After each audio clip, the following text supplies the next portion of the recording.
Hey everyone! So ayan, for today's video, I'm going to share with you the Luxense perfume bulbs. So ayan, may pinadala sila and sobrang nagustuhan ko yung bago nila pinadala. Kasi with packaging na and sobrang cute na packaging nila, nagustuhan ko talaga.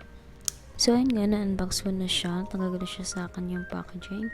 And ayun, yung sa OG size naman, ang na-receive ko is si Santal na which is moderate lang yung kanyang classification or yung sense niya. And si Miss D, ayan, moderate lang din. And of course si Bright Crystal and si Eclat, which is meron din akong mini size nitong Eclat. And sa mini naman na na-receive ko is ayun, iba-iba siya, which is dito si Encanto Shine, which is moderate lang din yung kanyang classification. And of course, si Bacarage 540. So, ayan, ang classification naman niya is moderate lang din.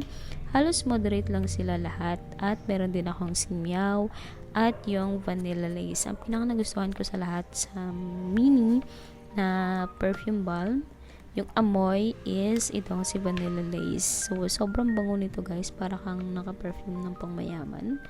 So, ayan. Pero halos naman lahat sila mabango. Ito lang is, gusto ko yung amoy niya.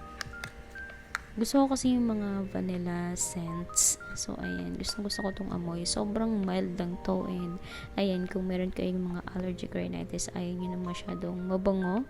Ayan, perfect na perfect to si Vanilla Lace. So, kung mag-check out kayo, available siya sa akin Yellow Basket.